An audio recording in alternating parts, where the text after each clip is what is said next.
কেঁপে উঠল। মেয়েটার চোখে মুখে লজ্জার ছাপ নেই। আচ্ছা, আদ্রকে পুড়াচ্ছে ভীষণ ভাবে। তুলির ললাটে ঠোঁটের স্পর্শ দিয়ে কপালে কপাল ঠেকালো আদ্র। করুণ স্বরে বলে উঠল, যদি কিছু হয়েও থাকে তবে মুহূর্তগুলো অবৈধ ছিল না তুলা। আমি অপেক্ষা করব আরো একটা বার তোমাকে আপন করে নেওয়ার। তুলির মেহেন্দি রাঙা দুহাতে চুমু এঁকে আস্তে আস্তে দুহাত ছেড়ে দিতে লাগলো আদ্র। এক পলকে হাতের দিকে তাকিয়ে রইল তুলি। মনটা আনচান করছে, আজ বড্ড কু ডাকছে। ইচ্ছে করছে আদ্রর হাতটা দুহাতে শক্ত করে আঁকড়ে ধরতে। ধীরে ধীরে চলে গেল আদ্র। দরজায় কড়া নাড়ার শব্দে ঘোরের সমাপ্তি ঘটল তুলির। খুলে দিতেই আমরিন, ইনশিতা, পায়েল, রিমি, ঝুমুকে দেখে মৃদু হাসল।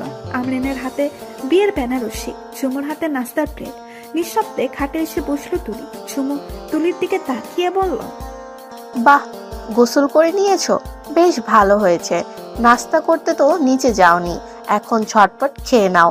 অলরেডি 10টা বেজে গেছে। সাজানো এখন থেকে শুরু করে দিতে হবে। নামাজের পরেই তো বিয়ের কার্য সম্পূর্ণ হবে। তুলি সাই জানিয়ে খেয়ে নিল। আমরিন তুলির চুলগুলো ড্রয়ার দিয়ে শুকিয়ে দিল। একটু পর পার্লারের মেয়েরা চলে আসবে। পায়েল, রিমি সবার সাথে টুকটাক কথা বলতেই কেটে গেল কিছু সময়। সায়রা বেগম পার্লারের মেয়েগুলোকে রুমে নিয়ে এসে বাকি সবাইকে তাড়া দিল রেডি হওয়ার জন্য। যাওয়ার আগে তুলির থুতনিতে হাত রেখে মেয়ে দুটোকে উদ্দেশ্য করে বলতে লাগলো, আমার মাটাকে এত সুন্দর করে সাজাবে যেন আমার ছেলের চোখের পলক ফেলতেই ভুলে যায়। হবু শাশুড়ির মুখে এমন কথা শুনে লজ্জায় কাটা দিয়ে উঠল তুলির সারা শরীর। মাথা নত রেখে লাজুক হাসি হাসলো। সবাই চলে গেল রুম থেকে। মেয়েগুলোকে বসিয়ে ওয়াশরুমে এসে মুখ ধুয়ে নিল তুলি। আদ্রকে অনুশোচনায় ভুগতে দিবে না সে। বিয়েটা হয়ে গেলেই বলে দিবে সব। লাল বেনারসিটা পরিয়ে তুলিকে সাজিয়ে দিয়ে বের হয়ে গেল মেয়ে দুটো। নিজেকে আয়নায় দেখে অভিভূত তুলি। লাল বেনারসি তো আগেও গায়ে জড়িয়েছে, এতটা মন তো কারেনি তার। তবে আজ কেন নিজেকে নিজের কাছেই ভালো লাগছে তুলির।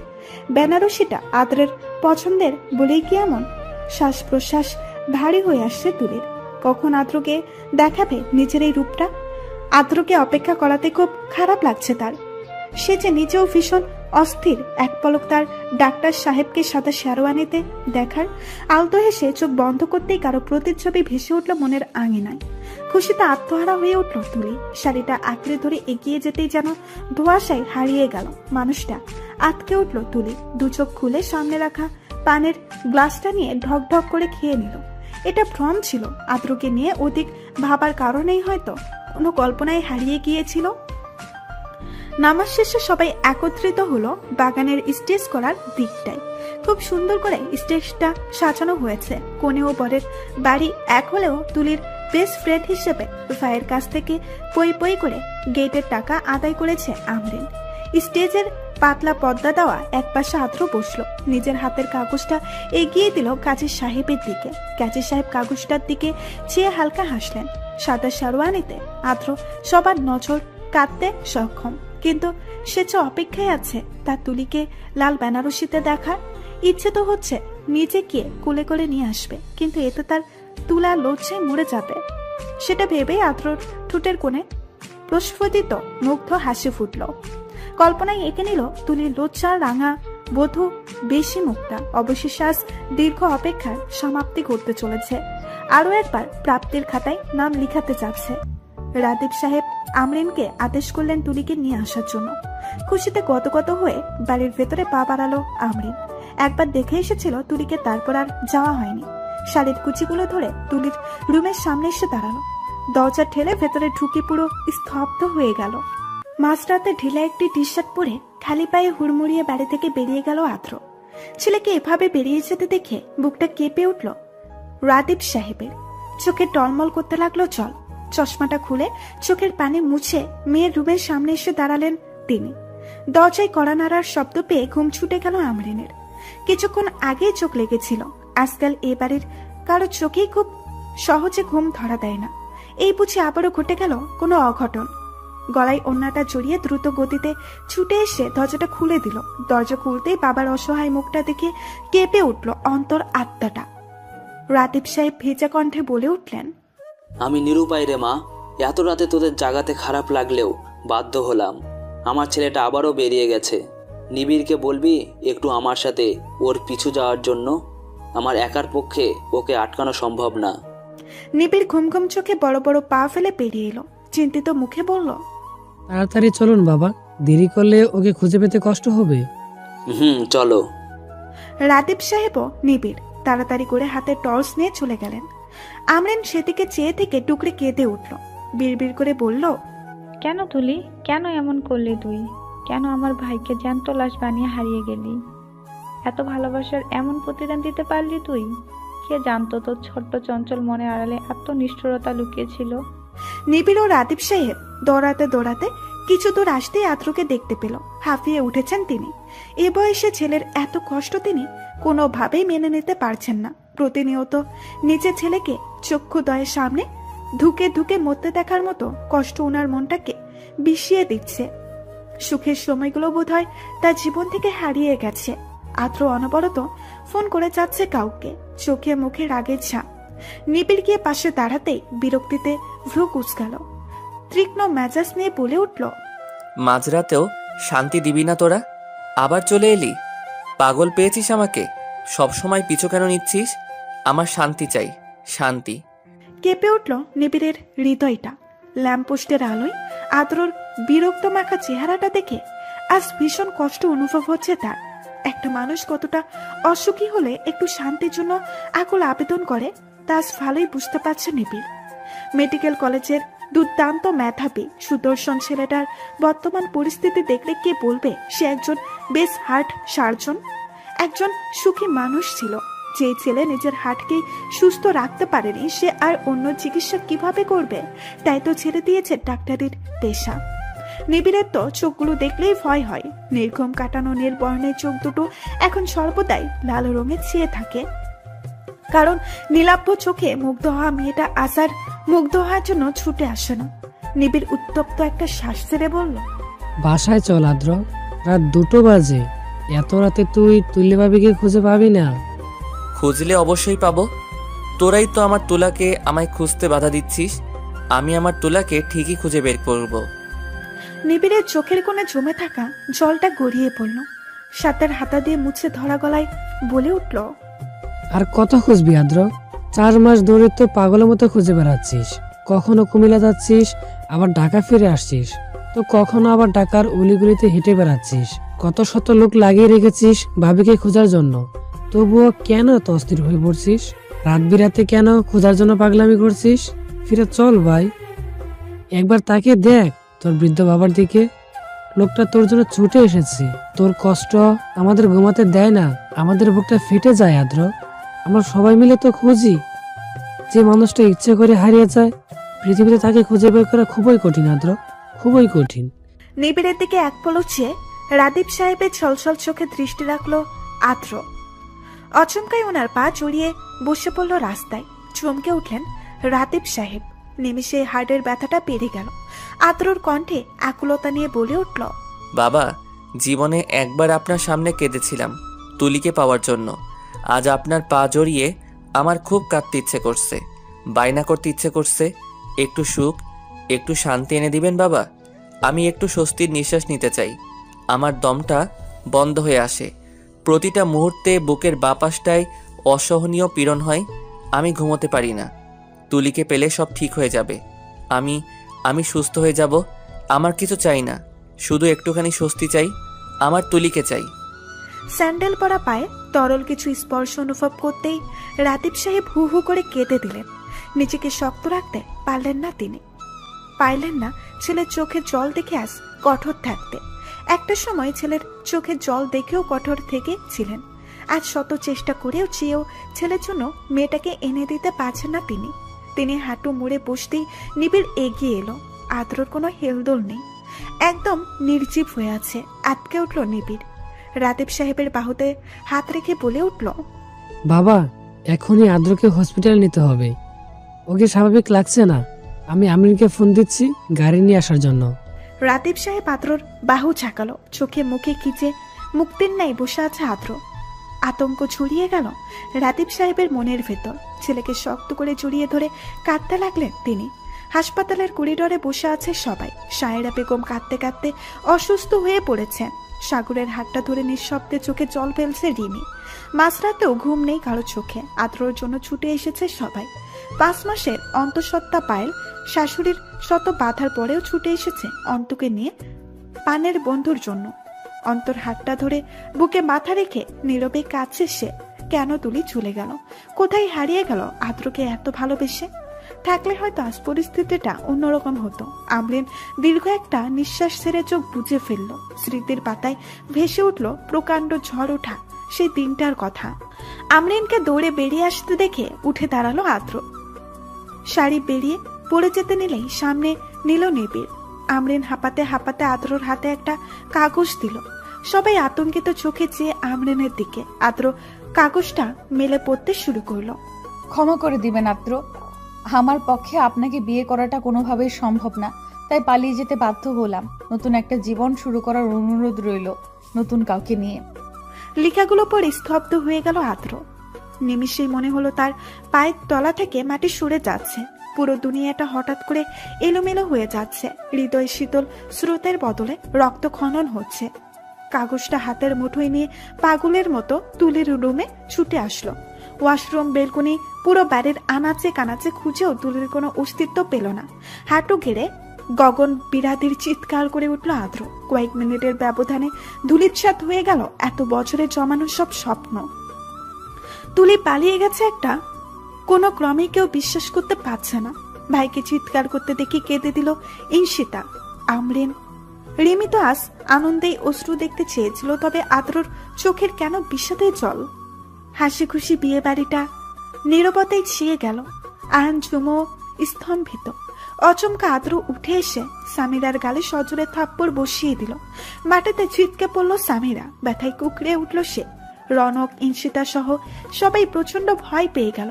দৌড়ে গিয়ে ইনশিতা সামিরাকে তুলতেই আদ্র ইনশিতাকে সরিয়ে সামিরাকে টেনে সবার সামনে ছুঁড়ে ফেলল। রনক এগিয়ে আসতে রক্তিম দৃষ্টি নিক্ষেপ করল। দমে গেল রনক। আতঙ্কিত স্বরে প্রশ্ন করল, সামিরা, কি হয়েছে ভাইয়া? আদ্রর ঠোঁটে তাচ্ছিল্যের হাসি। সামিরার দিকে তাকিয়ে চিৎকার করে বলে উঠল, তুই কি ভেবেছিস তুলিকে সরিয়ে দিলে আমি তোকে বিয়ে করে নিব? কান খুলে শুনে রাখ, তুলি আমার বউ। কাবিননামায় স্বাক্ষর করে অনেক আগে ওকে আমি নিজের অর্ধাঙ্গিনী বানিয়ে নিয়েছি। তোর সব চেষ্টা বৃথা। নাকি ম্যারিড ছেলেকেও বিয়ে করতে চাস তুই? আদ্রর কথা শুনে সবাই অবাকের শীর্ষ পর্যায়ে পৌঁছে গেল। সবার মাথায় যেন আকাশ ভেঙে পড়ল। এটা যেন আদ্রর আগেই বিয়ে করে নিয়েছে। রাদীপ সাহেব একটুও চমকালেন না। তিনি বিষয়টা জানতেন। সামিরা ভয়াত্মক চোখে চেয়ে থেকে কাপা কাপা গলায় বলল, আমি তুলিকে কিছু করিনি আদ্র। রাগটা দ্বিগুণে পরিণত হলো। হাঁটু গেড়ে হাতের ছুরিটা দিয়ে সামিরার হাতে আঁচড় কাটতেই চিৎকার করে কেঁদে উঠল সামিরা। রনক এগিয়ে এসে বোনকে আগলে নিল। কপাটা রাগ দেখিয়ে বলল, পাগল হয়ে গেছেন নাকি আপনি আদ্র ভাই? কি করছেন এসব? হ্যাঁ, হয়ে গিয়েছে আমি পাগল। তোর বোনকে বল আমার বউকে বের করে দিতে, নয়তো আজ ওর লাশ ফেলবো এখানে। তুই জানিস তোর বোন কাল আমার শরবতে অ্যালকোহল মিশিয়ে আমার সাথে অবৈধভাবে মিলিত হওয়ার ফন্দি এঁটেছিল। আমাকেও তুলিকে আলাদা করতে চেয়েছিল, কিন্তু সফল হয়নি। আমার তুলি ঠিক সামনে নিয়েছে। ও কখনো আমায় ছেড়ে যেতে পারে না। আমি ওর অস্তিত্বে মিশে আছি। আমাকে ছাড়া ও বাঁচবে না। তোর বোনকে বল আমার তুলিকে ফিরিয়ে দিতে। ভিসে উঠল রনকের মনটা। সেই সাথে বিন্মত রূপ নিয়ে দাঁড়িয়ে আছে সবাই।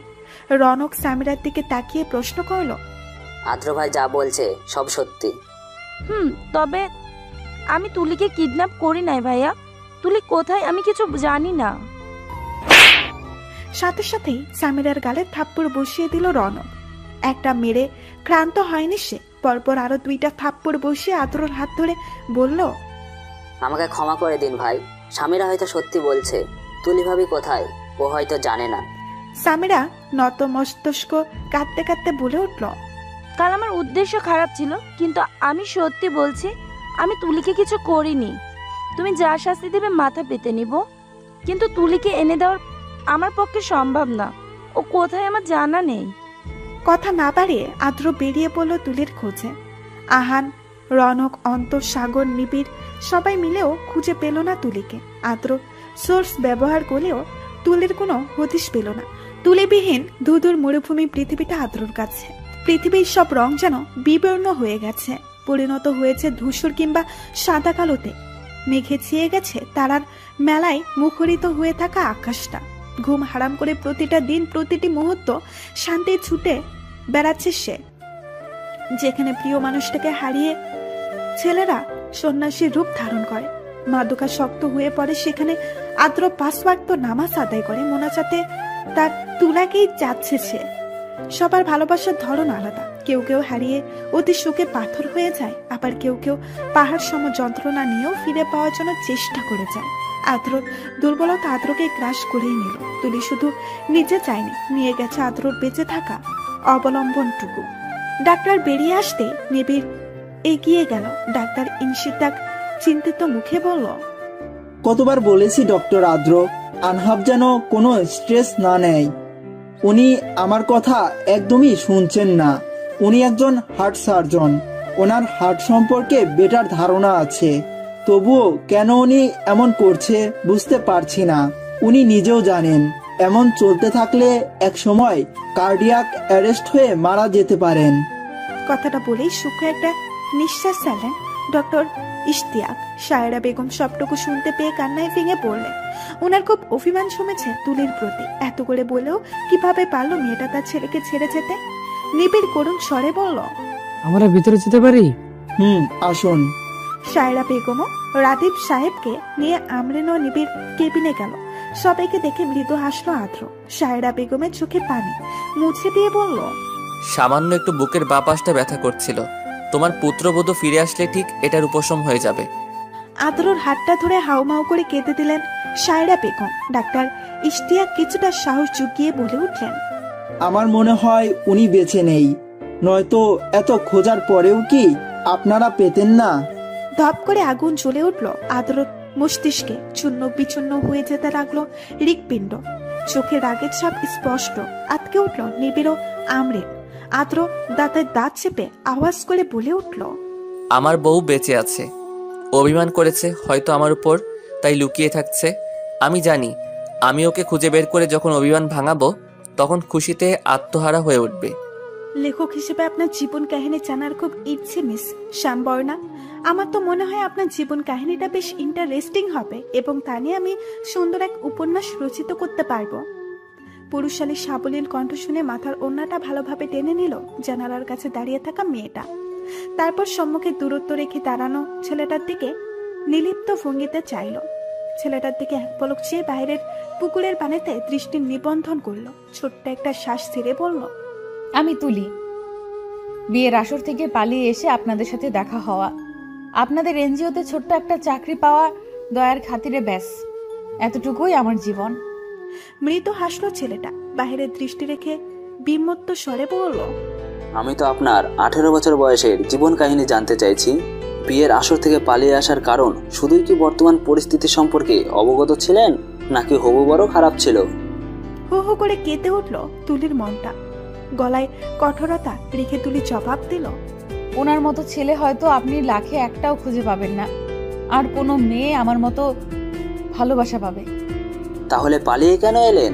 যার এতটা প্রশংসা করছেন, এতটা ভালোবাসেন, তার কাছে কি একটা বারও বলতে পারলেন না সবটা খুলে? তার কি জানার অধিকার ছিল না? জানার চেয়ে ভালো থাকার অধিকার ছিল তার। তৎক্ষণাৎ চূর্ণ বিচূর্ণ হয়ে যেত তার মনটা। আমাকে কোনো ক্রমেই ছাড়তো না, তবে প্রতিটা মুহূর্তে মরণ যন্ত্রণা পেত। সময়ের স্রোতে এক সময় তার জীবনটাই বরবাদ হয়ে যেত। যাকে নিজের জীবনের চেয়েও বেশি ভালোবাসি, তার এত সুন্দর জীবনটা আমি কিভাবে নষ্ট করে দিতাম? আপনার কি মনে হয় এখন আপনাকে ছেড়ে ভালো আছে? দু চোখ বুঝে এলো তুলি। প্রশ্নটা হৃদয়পটে বিচরণ করতে লাগলো, আঘাত করতে লাগলো অনবরত। কে জানতো তার 18 বছরের জীবনে এত কিছু ঘটে যাবে, যাকে ছাড়া এক মুহূর্ত নিজেকে কল্পনা করতে পারতো না। পাগলামি করতো, তাকে ছেড়ে 4টা মাস থাকতে হবে। ভালো নেই আমি ডাক্তার সাহেব। শরীরে বাসা বাঁধা অসুখের চেয়ে আমার মনের অসুখটা প্রখর। প্রতিটি মুহূর্তে মরণ যন্ত্রণা অনুভব হয় আপনাকে ছাড়া। মাঝে মাঝে মনে হয় বিলীন হয়ে গেছে আমার ভেতরকার অস্তিত্ব। তবুও আপনার দেওয়া ভালোবাসা নিয়ে বাধ্য হয়ে বেঁচে আছি আমি। জানি না আর কত দিন অথবা কত মিনিট শ্বাস প্রশ্বাস নিতে পারবো? মনের কথাগুলো মনে চেপে রেখে তুলি দুর্বল গলায় বলে উঠল, ভালো নেই উনিও, তবে সময়ের ব্যবধানে এক সময় নতুন একটা জীবন তো শুরু করতে পারবেন। আচ্ছা, রিমাপু আসবে না? ছেলেটা মুচকি হাসলো, মাথা চুলকিয়ে বলল, আসবে, কিন্তু বুঝেনি তো পালিয়ে বিয়ে করে ফেলেছি, তাই শ্বশুর আব্বা বড্ড ক্ষেপে আছে। আমার বউটাকে একেবারে বের হতে দেয় না বাসা থেকে। তুলি আর কিছু বলল না। ছেলেটার নাম আরিয়ান, পেশায় একজন লেখক। ছোট্ট এই এনজিওটা সেও তার গার্লফ্রেন্ড মিলে খুলেছে, যে বর্তমানে তার জীবন সঙ্গিনী। বিয়ের আসর থেকে পালিয়ে কোনো দিকে যাওয়ার মতো নির্দিষ্ট স্থান ছিল না তুলির। উপায় না পেয়ে ট্রেন স্টেশন এসে যে ট্রেন পায় তাতেই উঠে পড়ে। ট্রেনেই পরিচয় আরিয়ান ও রিমের সাথে। জীবনের পুরোটা খুলে না বলেও রিমের কাছে পালিয়ে আসার কারণটা বলেছে। রিম অত্যাধিক মিশুক স্বভাবের একটা মেয়ে। নিজের বাড়িতে নিয়ে যেতে চেয়েছিল তুলিকে, কিন্তু তুলি চায়নি।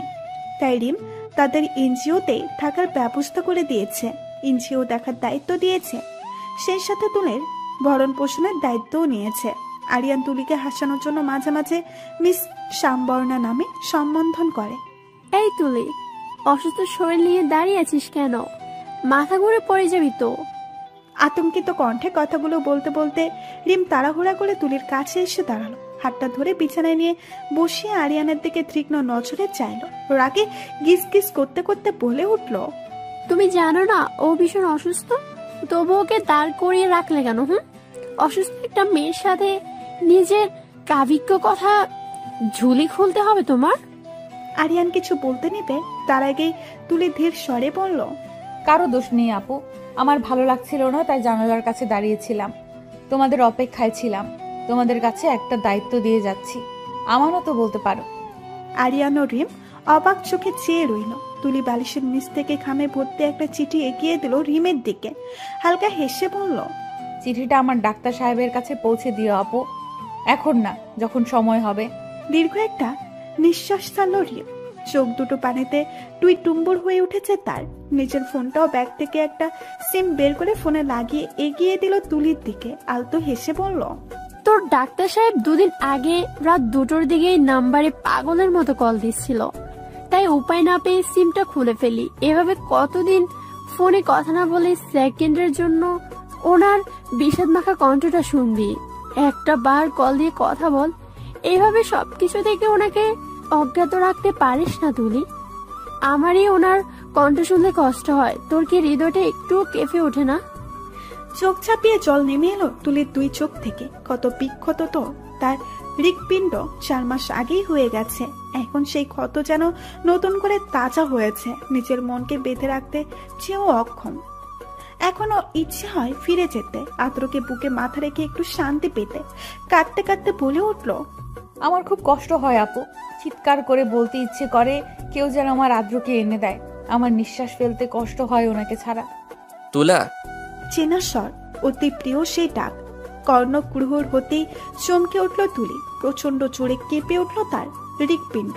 বিস্মিত চোখে একবার রিমের দিকে তাকিয়ে মোবাইলের দিকে তাকালো। মুহূর্তেই গলা শুকিয়ে এলো। ওই পাশ থেকে আদরর স্বর ভেসে আসছে কানে অনবরত। রিম কি তার সাথে বেইমানি করলো? না, সে তো ছোট বোনের কষ্ট সহ্য করতে না পেরে এমন একটা পদক্ষেপ নিল। ভয়ে কলটা কেটে দিল তুলি। আদরর মুখে ফিরে পাওয়ার হাসি। নাম্বারটা থেকে গত 5 দিনে 3 বার ফোন এসেছে। আদরর মনে কিছুটা সন্দেহ জেগেছিল এবং সে নাম্বার ট্রাস করে তার লোক দিয়ে খুঁজে বের করেছে রিমিকে। আজই ফোনে রিমের সাথে কথা হয়েছে তার। রেডি হয়ে চট্টগ্রামের উদ্দেশ্যে বের হচ্ছিল, তখনই ফোনটা বেজে উঠতে নিজের অস্তিত্বের সন্ধান পেয়ে গেল নিশ্চিন্ত ভাবে।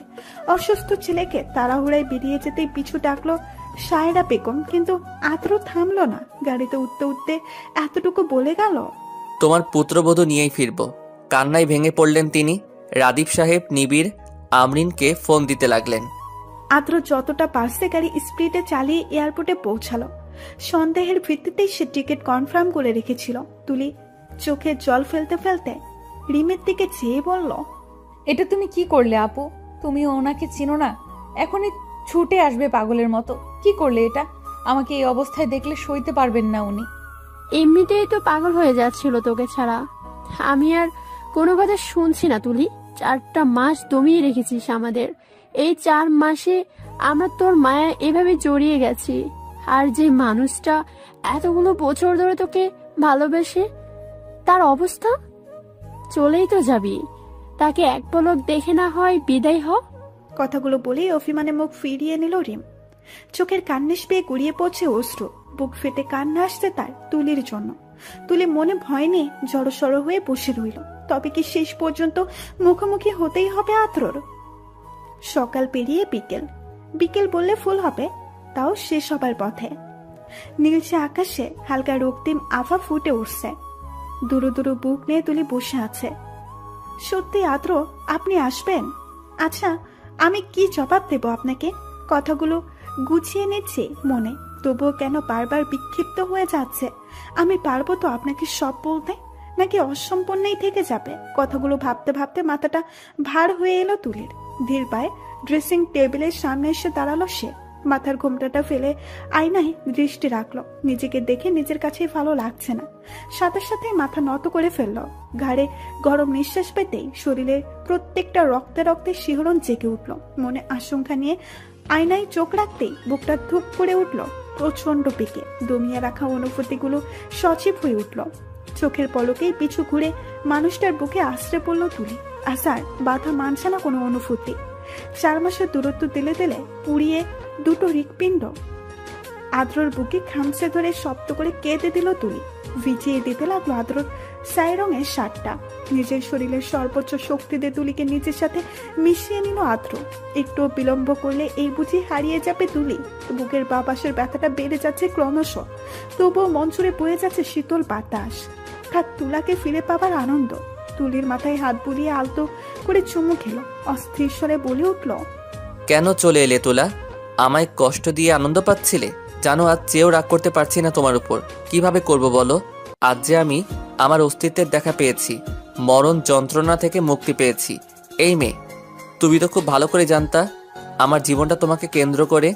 তাহলে কিভাবে পারলে এত নিষ্ঠুর হতে? সবসময় তো বলতা আদ্র, আপনাকে আঁচলে বেঁধে রাখবো, অন্য কারো হতে দিব না। তাহলে তুমি কিভাবে নিঃশ্বাস নিতে পারলে আমাকে ছাড়া? তুলি নিশ্চুপ হয়ে মুখ গুজে রেখেছে আদ্রর বুকে। আজও লেগে পড়েছে আদ্রর হৃৎস্পন্দন পরিমাণ করার চেষ্টায়। শান্তি অনুভব হচ্ছে তার। কতকাল এই বুকে মাথা রাখা হয়নি, এই শান্তিটুকুও পাওয়া হয়নি। গভীরভাবে আদ্রর বুকে বাঁ পাশে নিজের অধর ছুয়ালো। আজও থমকে গেল আদ্র। হৃৎপিণ্ডে উঠানামা হতে লাগলো দ্রুত গতিতে। তুলির মুখটা বুক থেকে তুলতে অন্তরটা নড়ে উঠল তার। তুলি তার ডাক্তার সাহেবের নীলাভ চোখের দিকে চেয়ে আলতো ঠোঁট প্রসারিত করলো। গলা চড়িয়ে উঠে দাঁড়ালো আদ্রর পায়ের পাতায়। এক দৃষ্টিতে চেয়ে থেকে আদ্রর কোমর চড়িয়ে উঁচু করে মুখ বরাবর তুলে ধরলো। টুপ করে কপালে চুমু খেলো তুলি। আদ্রর ঠোঁটে আলতো ঠোঁট ছুঁয়ে কপালে কপাল ঠেকালো। শক্ত করে নিজের সাথে চেপে ধরলো আদ্র।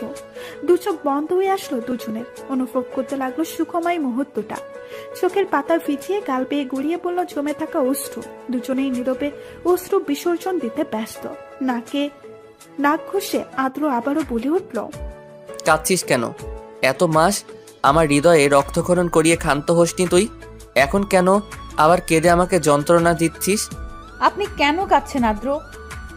নীল বর্ণের চোখে কান্না বেমানান। নিজের এমন হাল করেছেন কেন? সন্ন্যাসী হওয়ার ইচ্ছে জাগছিল বুঝি? ডাক্তাররা কিন্তু সন্ন্যাসী হয় না। কাঁদতে কাঁদতে বলে উঠল তুলি। খুন করে যদি বলো মরে গেছি কেন, তাহলে এই প্রশ্নের জবাব আমি কোনো কালেও দিতে পারবো না তোলা। আদ্রর কথা শুনে তুলি আরো জোরে কেঁদে উঠল। এতক্ষণ ধরে গুছিয়ে নেওয়া সব কথা এলোমেলো হয়ে গেল। তবুও কোনো মতে কান্নার মাত্রা কমিয়ে ভেজা কণ্ঠে বলে উঠল, আমি আপনাকে কিছু বলতে চাই আদ্র। আদ্র চোখ মেলে তুলি চলে টুই টুম্বর ডাগর ডাগর আঁকিদয়ে দৃষ্টি রাখলো। বজ্রপাতের ন্যায় চলকে উঠল সারা দেহ। তুলির চোখগুলো একদম দেবে গেছে, কালো হয়ে গেছে চোখের নিচ। আগের চেয়েও অনেক শুকিয়ে গেছে মেয়েটা। তার নিকট মনে হচ্ছে কেউ তার কলিজায় ছুরি গাচ্ছে। করুণ স্বরে বলল, বলো। আদ্র, আমি আপনাকে। একবার পিছিয়ে গেল আদ্র। চোখের পলকেই থমকে গেল তার দুনিয়া। তুলি তার কথা সমাপ্ত করার আগেই ঢলে পড়ল প্রিয় মানুষটার বুকে।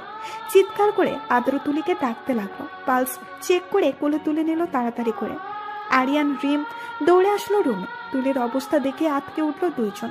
আরিয়ানার হাতটা ধরে কাঁদতে লাগলো রিমি। আদ্র গাড়িতে উঠে ড্রাইভারকে তাড়াতাড়ি করে গাড়ি স্টার্ট দিতে বলল। তুলির মাথা বুকে চেপে ধরে চোখ মুখ খিচে রইল। বর্ষণ থেমে নেই, অশ্রুগুলো বর্ষণের ন্যায় অবাধে গড়িয়ে পড়ছে। হারানোর তিক্ত যন্ত্রণার ভয় আবারও মনে চেপে বসেছে। আদ্র বিড়বিড় করে উচ্চারণ করলো, এবার উদাও হলে আমার শ্বাসটুকু কেড়ে নিও তুলা।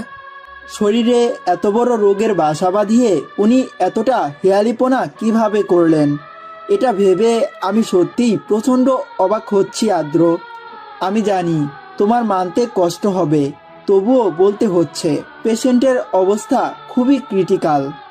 থ মেরে দাঁড়িয়ে রইল আদ্র। চোখে কোনো জল নেই।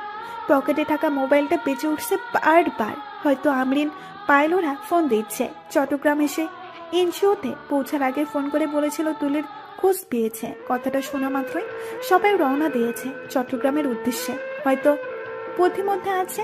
ডাক্তারের সাথে কোনো কথা না বলে বারণ সত্ত্বেও আদ্র দরজা ঠেলে ঢুকে পড়ল আইসিইউর রুমে। সাথে সাথে তার শরীরের প্রত্যেকটা লোম খাড়া হয়ে গেল। আইসিইউর রুমে কত শত রোগী চিৎকার করেছে। সে কখনো তো এমন ভয় লাগেনি, কখনো তো কেঁপে ওঠেনি তার অন্তর।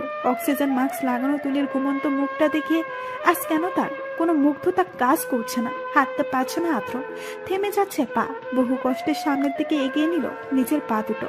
কাপা কাপা হাতে টুলটা টেনে বসে তুলির এক হাত নিজের হাতে মুষ্টিবদ্ধ করে ঠোঁটের স্পর্শ এগিয়ে দিল।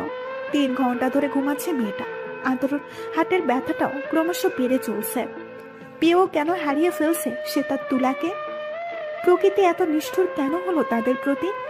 এখনো যে দুজনের অনেক কিছু বলা বাকি, অনেক স্বপ্ন পূরণ করা বাকি। তার মনটা যে অসীম আগ্রহ নিয়ে অপেক্ষা করছে তুলির মুখে অদ্ভুত অদ্ভুত কথাগুলো শোনা। এই বুঝে গায়ে নীল শাড়ি জড়িয়ে সামনে দাঁড়িয়ে বলবে, আদ্র আপনি শুধু আমার। মাথা নত করে কপাল ঠেকালো আদ্র তুলির আঁকড়ে ধরে রাখা হাতে।